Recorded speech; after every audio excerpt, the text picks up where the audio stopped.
কারো সামনে দাঁড়িয়ে মাত্র 11 বার ইয়া সাদিকু পাঠ করুন, সে আপনার জন্য পাগল হয়ে যাবে, আপনার প্রেমে আসক্ত হবে। আপনি যে কোনো মানুষের সামনে ইয়া সাদিকু মাত্র 11 বার পাঠ করুন, সে আপনার প্রেমে বাধ্য হবে, আপনার সাথে কথা বলতে রাজি হবে, আপনার সাথে রিলেশনে যেতে রাজি হবে। আপনি যে কথা বলবেন সে কথাই মানতে বাধ্য হয়ে যাবে। অনেকে বলতে পারেন যে মানুষকে বাধ্য করার এই তদবির কেন দিচ্ছেন? ভাই, এই আমলগুলা আপনারা এই তদবিরগুলা বৈধ কাজে ব্যবহার করবেন। যেমন স্বামী স্ত্রীর সঙ্গে দ্বন্দ্ব ঝগড়াঝাটি হয়েছে, যার ফলে সুখের একটি সংসার তাদের বিনষ্ট হতে যাচ্ছে, নষ্ট হয়ে যাবে, ভেঙে যাবে। স্বামী চাইলে স্ত্রীর সামনে দাঁড়িয়ে ইয়া সাদিকু 11 বার পাঠ করুন, আপনার প্রেমী, আপনার জন্য আপনার স্ত্রী পাগল দেওয়ানা হয়ে যাবে। স্ত্রী চাইলে স্বামীর সামনে দাঁড়িয়ে 11 বার পাঠ করুন, ইয়া সাদিকু, আপনার প্রেমী, আপনার স্বামী পাগল হয়ে যাবে। কোনো সন্তান যদি পিতামাতার কথা না শুনে, অর্থাৎ অবাধ্য সন্তানকে বাধ্য করার জন্য পিতামাতা চাইলে সন্তানের সামনে দাঁড়িয়ে আপনি ইয়া সাদিকু 11 বার পাঠ করবেন, আপনার সন্তান আপনাদের ভক্ত হয়ে যাবে, বাধ্য সন্তান হয়ে যাবে। পৃথিবীর শ্রেষ্ঠ সন্তান হিসাবে ঘরে তোলার জন্য সন্তানের সামনে দাঁড়িয়ে 11 বার দোয়াটি পাঠ করো।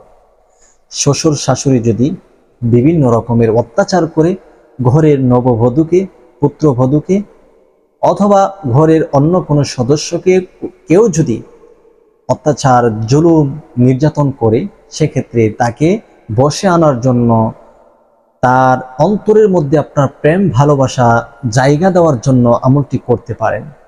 অথবা অফিসের বস আপনাকে অনেক নির্যাতন করে, কথার মাধ্যমে হোক, কাজের মাধ্যমে হোক, একের পর এক আপনাকে চাপে রাখে, যে চাপে রাখার কথা ছিল না তার চাইতে অধিক গুণে আপনাকে চাপে রাখে।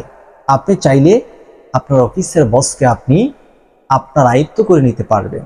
আপনি যদি অফিসের বসকে বিনয়ের সাথে বলেন, সে আপনার কথা মানবে, আপনাকে সম্মান করবে। যদিও আপনি তার ছোট কর্মস্থলের ক্ষেত্রে, সেক্ষেত্রেও আপনাকে অনেক সম্মান করবে, আপনাকে ভালো আসন দান করবে।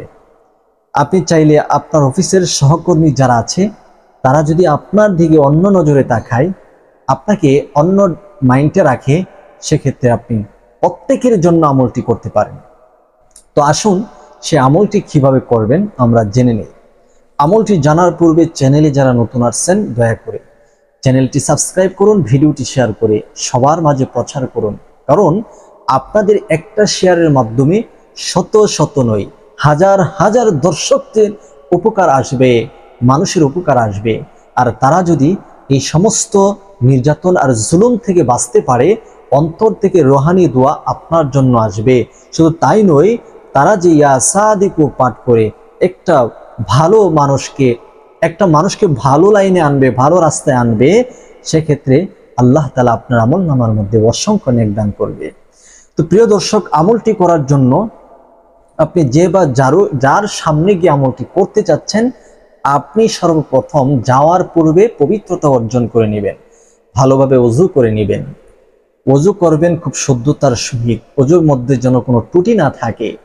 ওযু করা কমপ্লিট হলে ওই ব্যক্তির সামনে যাওয়ার পূর্বে, আর যদি তার সামনে আপনি অনেকক্ষণ সময় দিতে পারেন, তাহলে তার সামনে বসে 3 বার ইস্তেগফার আদায় করবেন। আস্তাগফিরুল্লাহ রাব্বি মিন কুল্লি যামবিন ওয়া আতুবু ইলাইহি। আস্তাগফিরুল্লাহ রাব্বি মিন কুল্লি যামবিন ওয়া আতুবু ইলাইহি। আস্তাগফিরুল্লাহ রাব্বি মিন কুল্লি যামবিন ওয়া আতুবু ইলাইহি। এরপর 3 বার দুরুদ শরীফ পাঠ করবেন, যে দুরুদ আমরা নামাজের মধ্যে পড়ে থাকি। যেমন আল্লাহুম্মা সাল্লি আলা মুহাম্মাদ ওয়া আলা আলি মুহাম্মাদ কামা সাল্লাইতা আলা ইব্রাহিম ওয়া আলা আলি ইব্রাহিম ইন্নাকা হামিদুম মাজিদ। আল্লাহুম্মা বারিক আলা মুহাম্মাদ ওয়া আলা আলি মুহাম্মাদ কামা বারাকতা আলা ইব্রাহিম ওয়া আলা আলি ইব্রাহিম ইন্নাকা হামিদুম মাজিদ।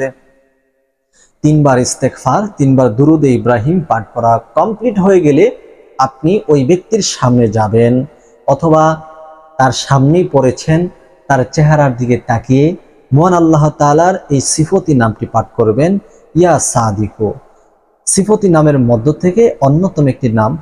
এই নামটি যদি পাঠ করতে পারেন তাহলে সে আপনার দিকে আকৃষ্ট হবে, অর্থাৎ তার দিকে তাকিয়ে আছেন, আপনি পড়বেন ইয়া সাদিকু ইয়া সাদিকু ইয়া সাদিকু ইয়া সাদিকু ইয়া সাদিকু ইয়া সাদিকু ইয়া সাদিকু ইয়া সাদিকু ইয়া সাদিকু। এইভাবে আপনি ইয়া সাদিকু পাঠ করবেন 11 বার। এরপর 3 বার দুরূদ শরীফ পড়ে নেবেন, সাল্লাল্লাহু আলাইহি ওয়াসাল্লাম সাল্লাল্লাহু আলাইহি ওয়াসাল্লাম সাল্লাল্লাহু আলাইহি ওয়াসাল্লাম। এখন আমাদের কাজ হচ্ছে ইয়া সাদিকু আমরা 11 বার পাঠ করলাম, সর্বশেষ 3 বার দুরূদ শরীফ পড়ে নিলাম। এখন কি করতে হবে বিষয়টি জানার পূর্বে প্লিজ সবাই ভিডিওটি শেয়ার করুন, চ্যানেলটি সাবস্ক্রাইব করুন। আপনি এখন তার সামনে হোক অথবা তার থেকে একটু দূরে গিয়ে হোক, আপনি আল্লাহ তাআলার কাছে দুটো হাত তুলে একটু দোয়া করবেন।